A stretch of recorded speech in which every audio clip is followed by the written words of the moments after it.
കനത്ത മഴയിൽ ജലനിരപ്പ് ഉയർന്നതിനെ തുടർന്ന് മൂഴിയാർ ഡാം തുറന്നു. 4 മണിക്കൂറിനുള്ളിൽ അച്ചൻകോവിൽ പമ്പയാറ്റിലും ജലനിരപ്പ് ഉയരും. ആളുകൾക്ക് ജാഗ്രതാ നിർദ്ദേശം നൽകിയിട്ടുണ്ട്. ശബരിമല പാതയിൽ മണ്ണിടിച്ചിൽ, അട്ടത്തോടിലാണ് മണ്ണിടിച്ചിൽ ഉണ്ടായത്. വിവരങ്ങളുമായി ഗോകുൽ രമേശുണ്ട്. ഗോകുൽ, ഇപ്പോൾ ഈ ഡാം തുറന്നിട്ട് ഏതാണ്ട് 1 മണിക്കൂർ ആകുന്നു എന്നുള്ളതാണ് ഞാൻ മനസ്സിലാക്കുന്നത്. എന്തായാലും 4 മണിക്കൂറിനുള്ളിൽ തന്നെ ഈ ജലം ഒഴുകി അച്ചൻകോവിൽ ആറ്റിലും ഒപ്പം തന്നെ ഈ പമ്പയാറ്റിലും എത്തും. ഇതിനോടകം തന്നെ പമ്പയാറ്റിൽ ജലനിരപ്പ് ഉയർന്നു കഴിഞ്ഞു. എന്താണ് നിലവിലത്തെ സാഹചര്യം? ഒപ്പം തീരവാസികൾക്ക് ജാഗ്രതാ നിർദ്ദേശം നൽകിയിട്ടില്ല. ഒപ്പം അവിടെ നിന്ന് ആളുകളെ ഒഴിപ്പിക്കേണ്ട സാഹചര്യമുണ്ടോ?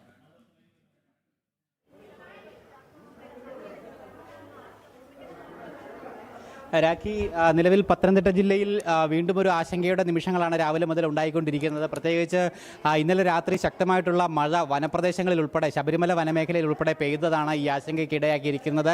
അതുമൂലം മൂഴിയാർ ഡാം തുറക്കേണ്ടതായിട്ടുള്ളൊരു സാഹചര്യം എത്തിയിരിക്കുന്നു. 192 അടിയാണ് മൂഴിയാർ ഡാമിൻ്റെ പരമാവധി സംഭരണ ശേഷി. ആ ലെവലിലേക്ക് ജലനിരപ്പ് എത്തിയതിൻ്റെ തുടർന്നാണ് ഒരു ഷട്ടർ 15 സെൻറ്റിമീറ്റർ ഇപ്പോൾ ഉയർത്തിയിരിക്കുന്നത്. ഈ കക്കാട്ടാറിലേക്കാണ് മൂഴിയാർ ഡാമിൽ നിന്നും വെള്ളം തുറന്നു വിടുന്നത്. അതുമൂലം കക്കാട്ടാറിലും പിന്നീട് പമ്പയിലും ജലനിരപ്പ് ഉയരാനുള്ള സാധ്യതയുണ്ട്. എന്തായാലും വരുന്ന മണിക്കൂറുകളിൽ പമ്പാ നദിയിലടക്കം ജലനിരപ്പ് അതിൻ്റെ പ്രതിഫലനം ഉണ്ടാകുമെന്നുള്ളതാണ് നമുക്ക് ലഭിക്കുന്ന സൂചനകൾ. നമ്മളിപ്പോൾ നിൽക്കുന്നത് ആറന്മുളയിലുള്ള ഒരു ദുരിതാശ്വാസ ക്യാമ്പിലാണ്. ഈ ക്യാമ്പിൽ നിരവധി കുടുംബങ്ങളുണ്ട്. ഒപ്പം ഏറ്റവും പ്രധാനം, ആറന്മുളയിൽ ഇപ്പോൾ ഇതര സംസ്ഥാന തൊഴിലാളികളെ പുനരധിവസിപ്പിക്കുന്ന ഒരു സാഹചര്യം കൂടി വേണ്ടി വന്നിരിക്കുകയാണ്. കൂടുതലായിട്ട് ഇതര സംസ്ഥാന തൊഴിലാളികൾ ഈ ക്യാമ്പിൽ മാത്രം 30-ലധികം ഇതര സംസ്ഥാന തൊഴിലാളികൾ ഇങ്ങോട്ടേക്ക് മാറിക്കഴിഞ്ഞിട്ടുണ്ട്. ഒപ്പം ജില്ലയുടെ പല ഭാഗത്തും അതൊക്കെ തന്നെയാണ് അവസ്ഥ. ഭയ്യ, നിങ്ങൾ താമസിക്കുന്ന സ്ഥലത്ത് വെള്ളം നന്നായിട്ട് കയറി? ഡെൻഡസ് ബാബു, അവിടെ വെള്ളം കയറി? വെള്ളം കയറി, ഫുൾ വെള്ളം കയറി. ഭക്ഷണം, ഫുഡ് കഴിച്ചു? രാവിലെ കുറച്ച് കഴിച്ചു. ഇപ്പം നിങ്ങൾ എത്ര പേരുണ്ട് ഇങ്ങോട്ട് വന്നത്? എത്ര? 1 2 3 4 5 6 7 ടോട്ടൽ 12. എവിടുന്ന നിങ്ങൾ എവിടെ? ഈ സ്റ്റേറ്റ് ഏതാ?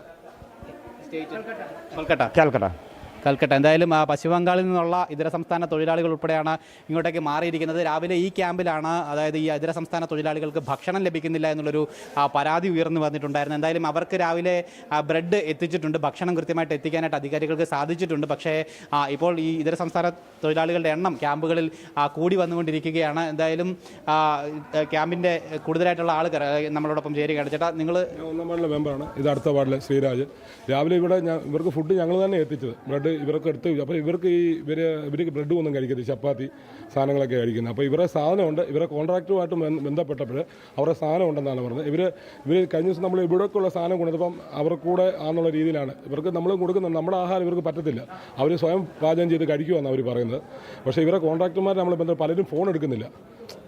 അവരിവിടെ കൊണ്ട് ഇവരെ ആക്കിയിട്ട് സ്ഥലം വിടുക. ഇപ്പോൾ നമ്മൾ വില്ലേജ് ഓഫീസറും വന്നിട്ടുണ്ട്. നമ്മൾ അവരുമായിട്ട് ബന്ധപ്പെട്ടുകൊണ്ടിരിക്കുകയാണ്. അവരോട് നമ്മളെ സഹായിക്കും. നമുക്കിപ്പോൾ നമ്മുടെ ഇവിടുത്തുകാർ തന്നെ ആൾ കൂടുതലാണ്. ഇവരിപ്പം നമ്മൾ ഇവരെയും കരുതുന്നു. പക്ഷേ നമ്മുടെ ഫുഡൊന്നും ഇവർക്ക് പറ്റുന്നില്ല. നമ്മൾ എത്ര കുടുംബങ്ങളുണ്ട് ഇവിടെ ആകെ? ഇവിടെ ആകെ ഇപ്പോൾ 22.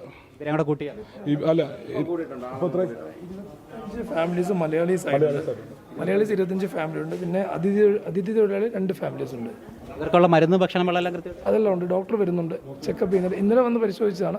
ഇന്നും അതുപോലെ ഇപ്പോൾ വരും. 11-11:30 ഹെൽത്തിൽ വന്ന് വരും. ഇവിടുത്തെ പ്രദേശത്തിൻ്റെ ഒരു അവസ്ഥ എങ്ങനെയാണ്?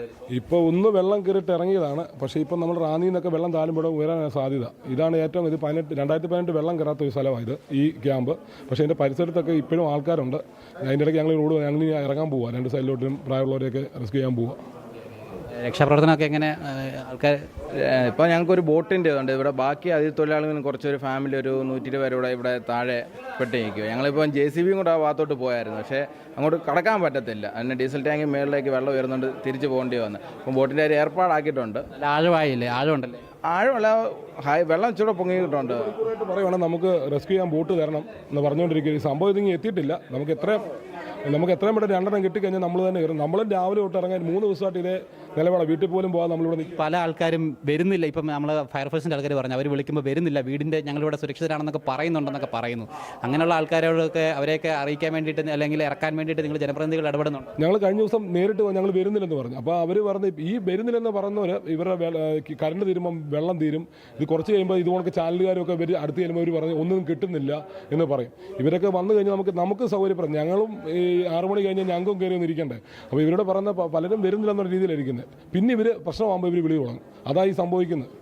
എന്തായാലും അങ്ങനെ ഒരു പ്രശ്നം കൂടിയുണ്ട്, അഭിമുഖീകരിക്കുന്നുണ്ട്. നമ്മളോട് ജനപ്രതിനിധികളും അതോടൊപ്പം തന്നെ ഫയർഫോഴ്സിൻ്റെ ആൾക്കാരും ഒക്കെ പറയുന്നതാണ്, അവർ രക്ഷപ്പെടുത്താൻ വേണ്ടി ചെല്ലുമ്പോൾ വീട്ടിലിരുന്ന ആളുകൾ പറയും ഞങ്ങൾ വരുന്നില്ല, ഞങ്ങളിവിടെ സുരക്ഷിതരാണ്, 2ാം നിലയിൽ സുരക്ഷിതരാണെന്നൊക്കെ പറയുന്നുണ്ട്. പക്ഷേ അവർക്ക് പിന്നീട് കരണ്ടും പോയി വെള്ളമൊക്കെ തീർന്ന് ഭക്ഷണമൊക്കെ തീരുമ്പോൾ അവർ വീണ്ടും ഇവരെ തന്നെ വിളിക്കുന്നു രക്ഷപ്പെടുത്താൻ വേണ്ടിയിട്ട്, രാത്രിയിലൊക്കെ വിളിക്കുന്നു എന്നുള്ളൊരു ഒരു അങ്ങനെ ഒരു സാഹചര്യം കൂടിയിട്ടുണ്ട്. അതെന്തായാലും വളരെ ഗൗരവപൂർണ്ണമായിട്ട് ആളുകൾ തന്നെ സ്വയം മനസ്സിലാക്കിക്കൊണ്ട് സുരക്ഷിത കേന്ദ്രങ്ങളിലേക്ക് മാറാൻ വേണ്ടിയിട്ടുള്ള മനസ്സ് കാണിക്കണമെന്നുള്ളതാണ് ഈ അധികാരികളടക്കം കൃത്യമായിട്ട് ബോധ്യപ്പെടുത്തുന്നത്. എന്തായാലും ഇതിനോടകം തന്നെ പത്തനംതിട്ട ജില്ലയിൽ നൂറുകണക്കിന് കുടുംബങ്ങൾ ദുരിതാശ്വാസ ക്യാമ്പുകളിലേക്ക് മാറിക്കഴിഞ്ഞിട്ടുണ്ട്. ആയിരക്കണക്കിന് ആളുകൾ ക്യാമ്പിൽ തുടരുകയാണ്. എല്ലാ താലൂക്കുകളിലും ക്യാമ്പുകൾ പ്രവർത്തിക്കുന്നുണ്ട്. ഒപ്പം ഇപ്പോൾ ഈ മൂഴിയാർ ഡാം കൂടി തുറന്ന സാഹചര്യത്തിൽ റാന്നിയിൽ ഇപ്പോൾ വീണ്ടും വെള്ളം കയറി തുടങ്ങിയിട്ടുണ്ട്.